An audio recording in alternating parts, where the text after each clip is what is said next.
국정원 부정선거 축소 보도. 여야는 오늘도 충돌했습니다. 정치권은 정면 격돌로 치닫고 있습니다. 거친 공방전은 오늘도 계속됐습니다. 민생입법은 또 표류한 것 아니냐라는.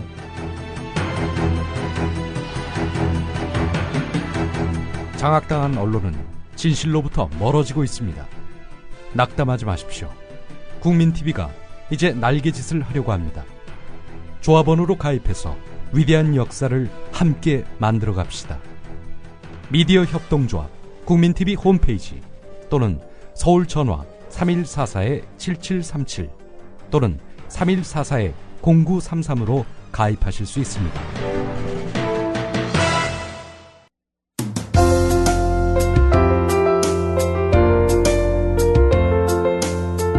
정직한 관찰, 따뜻한 대화.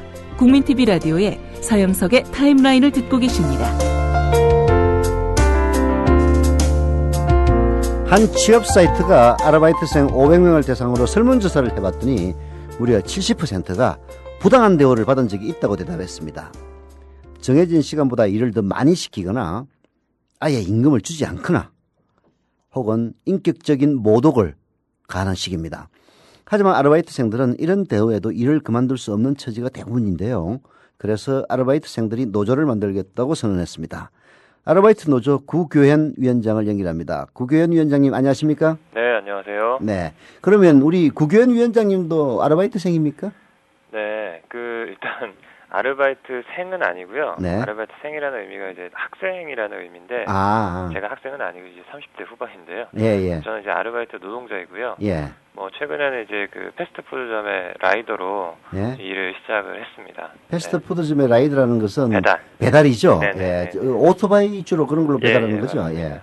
자, 아르바이트 노동자들이 노동조합을 만들겠다고 나섰는데요. 네네. 앞서서 알바연대가 있지 않았습니까? 맞습니다. 그 알바연대가 아르바이트 노조로 확대된 배경을 우선 설명해 주시죠. 예. 조금 길게 말씀을 좀 드리면. 네. 아르바이트 노동이 이제 우리 사회에서 이제 90년대 후반부터 시작해가지고 이 보편적인 이 노동 형태가 되었는데요. 네. 그래서 알바 노동자들 수를 최대 한 500만 정도까지 추정을 하고 있습니다. 네. 이게 이제 전 사회적으로 비정규직 일자리가 이제 확대되면서 같이 이제 늘어나게 되는데요. 네. 그런데 이제 알바 노동 환경은 앞서 말씀하신 대로 굉장히 열악한 상황이고, 최근 저희도 이제 중개 사이트 조사에 의하면 한 70% 정도가 부당한 대우를 받았다, 이런 답변을 하고 있는 정도입니다.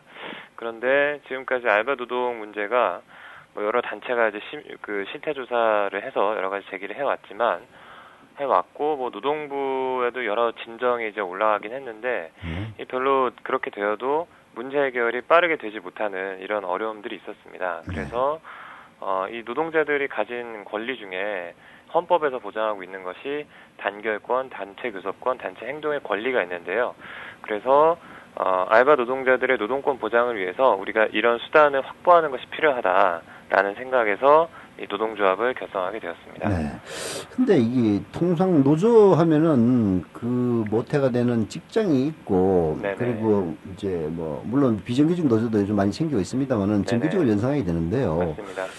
아르바이트 노조라는 것은 이게 뭔가 좀 와닿지 않는데, 네네. 그게 실질적으로 어떻게 가능한지 그런 걸 좀 설명해 주시죠. 그래 다른 아르바이트 하시는 분들도 참고를 할 것 아닙니까? 맞습니다. 네. 아르바이트 노동자는 모든 노동법에 적용을 받는 똑같은 노동자입니다. 네. 왜냐하면 노동법에서는 알바를 따로 구분해서 규정하고 있지 않거든요. 그렇죠. 아르바이트라는 용어는 사회적인 용어지 법에 존재하는 개념이 아닙니다. 그래서 예를 들면 아르바이트로 채용되었더라도 저희가 이제 근로계약 관계 이런 걸 따져보면 사실상 정규직인 경우들도 있어요. 예, 그래서 알바 노동자들도 똑같은 직원과 똑같은 노동자다, 이런 것이 이제 기본적인 전제고요. 그렇기 때문에 노동법에서 보장하고 있는 모든 권리가 다 적용이 되는 것이죠. 그런데 다만 이제 어려운 것은 이게 실제로 다 개개인별로 다 흩어져 있기 때문에 이들을 어떻게 모아낼 것인가가 사실은 이제 이 과정에서의 관건이라고 볼 수 있는데요. 그래서 알바 노조는 사실 어떤 특정한 사업장 내에서의 어떤 운동보다도 전체적인 어떤 이슈를 만드는 이슈 파이팅이라든지 뭐 온라인 커뮤니티를 구축하는 문제라든지 이런 것이 아마 중요한 문제가 되지 않을까 이렇게 생각하고 있습니다. 예. 결국은 교섭 당사자가 이게 상당히 다수인 이런 점이 좀 관건일 것 같은데요. 어려움이죠. 네네. 자, 그러면은 교섭 당사자는 누가 됩니까? 개개 사업장이 되는 겁니까? 네네, 맞습니다. 뭐 1차적으로는 개개 사업장님들이고요. 네. 그래서 뭐 저희 이제 우리 조합원 분들을 고용하고 계신 사장님들이 교섭 당사자이신데, 네. 근데 뭐 저희들이 이제 더 나아가서 다수의 알바 노동자들을 고용하고 있는 대기업 프랜차이즈 본사도 네. 교섭의 당사자다 이런 주장을 하고 있고, 한 발짝 더 나아가서 전체 아르바이트 노동자들의 근로 조건을 보호할 책임이 있는 정부 또한 알바 노조의 교섭 당사자다 이렇게 저희는 보고 있습니다. 자, 그렇게 되려면요. 네네. 결국은 이 아르바이트 노조에 가입하는 그 아르바이트 노동자들의 숫자가 많아야 되는데 맞습니다. 지금 현재는 10명밖에 안 된다면서요. 예. 네, 맞습니다. 예. 네. 이거 확대할 방안은 어떻습니까? 그래서 저희가 이제 좀 고민하고 있는 전략은요. 네.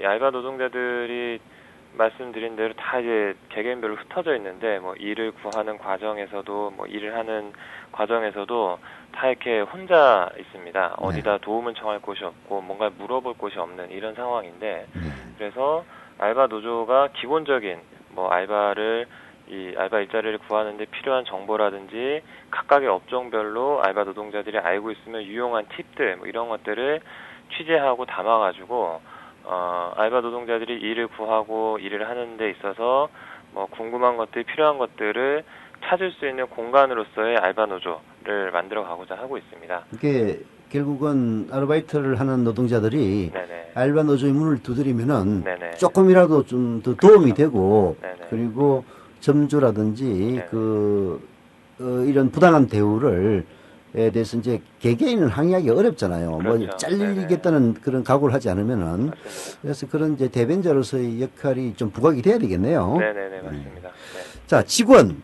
주임, 매니저, 점장은 1시간 반, 2시간 동안 밥 먹고 오면서 밥 먹은 시간도 근무 시간에 포함시키는데 왜 알바만 차별하느냐? 네네네. 뭐 이런 얘기도 있고 아무리 최저임금이 지켜지지 않는 근로계약이 무효라고 뭐 해도 네네. 적게주는 돈을 갖다가 제대로 달라고 요구하기가 참 어렵다. 네네, 맞습니다. 이런 이야기들이 많지 않습니까? 네네네. 그 아르바이트 노동자들의 그 이른바 불평등 실태 네네. 간략하게 설명해 주시죠. 예, 뭐 최근에 받은 내용들 좀 보면 네. 그 근로계약서 이게 서면으로 근로계약서를 쓰고 교부를 하는 것이 이제 법적으로 이제 의무사항인데 네. 이 근로계약서를 제대로 쓰지 않아가지고 뭐 자기 시급이 얼마인지 몇 시까지 일하는지 이런 것도 불분명한 상태에서 네. 그냥 사장님이 시키는 대로 그냥 일을 하는 이런 경우도 있고 아, 그리고 뭐 1년 이상 원래 근로계약을 해야 이제 수습기간을 3개월 정도를 적용할 수 있는데 네. 그렇게 하지 않은 상태에서 그냥 무조건 수습 3개월을 적용해서 최저임금도 지급하지 않는 경우 이런 경우들도 있고 네네. 이게 수습 3개월을 시키려면 최소한 1년을 고용한다는 전제 속에서 수습 3개월 1년 이상 근로계약을 해야만 수습 3개월이 가능합니다. 네, 그런 걸 하지 않고 그냥 무조건 수습 3개월 하는 거죠. 네, 또요. 그런 것도 있고 뭐 학원 강사하셨는데 뭐 생리휴가를 쓰겠다고 말을 못 해가지고 이 참고 일하다가 이 학원에 쓰러져가지고 병원에 실려간 이런 사건도 최근에 있었고요. 네. 그리고 뭐 이게 늘상 또 있는 일인데 CCTV로 네. 이 일하는 알바 노동자들이 일상적으로 감시하는 사장님이 이제 핸드폰으로 이 CCTV 화면을 통해서 일하는 상황을 계속 감시하는 이런 경우들도 존재하고 있고 뭐 뜨거운 물건을 다룬다든지 뭐 오토바이 다루면서 다치는 경우들 뭐 늘상 존재하고 있고 최근에 뭐 심지어는 유니폼이 너무 더러워가지고 피부병에 걸린 사례도 있었습니다. 아, 그런 더러운 환경에서도 일을 한단 말이에요? 네, 그렇죠. 이게 지금 영세한 사업장 얘기가 아니고요. 다 우리가 이름만 대면 알 수 있는 대기업 프랜차이즈들입니다. 아무리 그래도 유니폼을 안 빨아줘가지고 저기 아르바이트 하는 사람들 피부병 걸리게 한다면 그건 진짜 어딘지 좀 공개할 수 없어요? 말씀드려도 돼요? 아니 못할 건 없죠. 아니 사실이면 못할 건 없죠. 네, 아이스크림 파는 가게신데 베스킨라빈스라고. 야. 거기 이미지가 되게 깨끗한 이미지를 강조하거든요. 뭐 타일도 반짝반짝 쌓고 뭐 이렇게 하시는데 정작 일하는 분들 유니폼 더러워가지고 이런 경우가 있었습니다. 아니 전부는 아니겠지만은. 네네네. 자, 우리나라 아르바이트 노동자가 한 500만 된다고 추정을 하셨는데요. 네네네. 제일 많은 직종은 어디입니까? 제일 많은 직종, 뭐, 주로 이게 다 서비스 업종에 이제 있고, 요새는 이제 아무튼 대기업 프랜차이즈들이 막 너무 많이 늘어나면서 여기에 많이 있는데요. 뭐, 편의점, 그리고 커피 전문점, 베이커리, 또 패스트푸드, 이런 업종들에 많이 알바 노동자들이 있습니다. 예.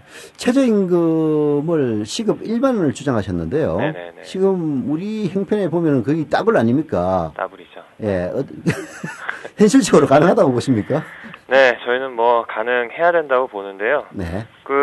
사실 최근에 이제 중소기업 중앙회라는 데서 최저임금 관련해서 설문조사를 했습니다. 네. 사실 이제 최저임금 정해지고 나서 대단히 의도된 설문조사이긴 한데, 결과를 보면 이 중소기업 사장님들 70% 가까이가 이제 내년도 최저임금이 5,000원 이렇게 올랐기 때문에 신규 채용 축소나 감원을 검토하겠다 이런 답변을 하셨어요. 결국 이게 최저임금이 올랐을 때 부작용을 사실 이제 증명해 보이고 싶은 이런 이제 욕구가 있으셨던 것 같은데, 그래서 저희가 궁금해가지고 이 설문조사 결과를 다 이제 다운을 받아가지고 봤더니 말미에 이제 사장님들이 건의사항이라고 쓰신 게 있어요. 여기에 보면 주요 내용들이 다 대기업이 납품 단가를 올려주지 않아서 어렵다. 결국은 이 납품 단가를 임금이 오르는 것에 따라서 딱 함께 올려주면 문제가 없을 수 있다. 이런 이야기들이 있었습니다. 사장님들 중에는 대기업 돈 많이 버는데 왜 이익 공유제 같은 거 왜 안 하냐. 이런 얘기들도 있다는 거예요. 결국 대기업이 그런 사회적 책임을 지게 되면 좀 문제가 달라질 수 있다는 것이고요. 또 최근에도 한 경제학자께서도 언론 기고를 통해서 최저임금 인상에 따른 사회적 비용을 대기업이 부담하도록 기금 조성과 같은 이런 시도를 할 필요가 있다 이런 주장도 하셨는데요. 그래서 사실은 뭐 시급 1만 원 당장 이렇게 얘기했을 때 너무 어렵다 이렇게 얘기할 수 있는데 저희는 이게 가능성의 문제가 아니라 필요성의 문제로 봐야 된다고 보고요. 그 시급 1만 원을 하기 위해서 사회적으로 어떤 조치가 필요한가 저희들이 볼 때는 대기업이 가진 걸 양보하고 나누게 되면 사실 시급 1만 원은 어려운 문제가 아니다 이렇게 보고 있습니다. 예, 뭐 쉬운 일은 아니겠지만은 또 이런 주장을 하는 사람이 있어야만이 그 시급이 더 오르기라도 할 테니까 하여튼 그 분발을 바라고요. 청년 유니온 같은 경우는 출범 3년이 지났는데 이제 지자체로부터 인정을 받은 상태이긴 합니다만은 사실 중앙정부에 제출한 노조 설립 신고는 번번이 반려되다가 간신히 통과되지 않았습니까? 네, 맞습니다. 아르바이트 노조 이거 이제 법 외 노조죠 지금은? 네, 현재는 그렇습니다. 예, 어떻게 노조로서 법적인 승인이 가능하다고 보십니까? 일단 다음 주 중에 저희 최종 답변이 일단 예상이 되는데요. 근데 다행히 청년 유니온 덕분에 너무 열심히 잘 싸우셔가지고 저희는 조금 수월할 수도 있겠다 이런 판단을 하고 있습니다.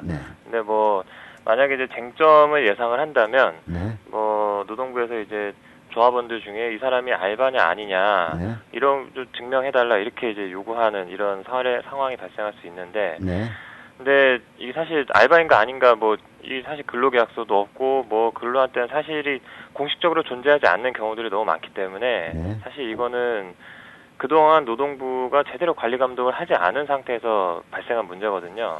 그래서 이거는 오히려 노동부가 책임이 있는 것이지 알바 노조의 문제로 볼 수 없다. 그래서 이제 아무튼 그런 쟁점은 문제가 안 된다. 오히려 만약에 그런 것을 빌미로 알바 노조 안 된다라고 한다면 저희는 이제 당연히 싸워야 되는 것이겠죠.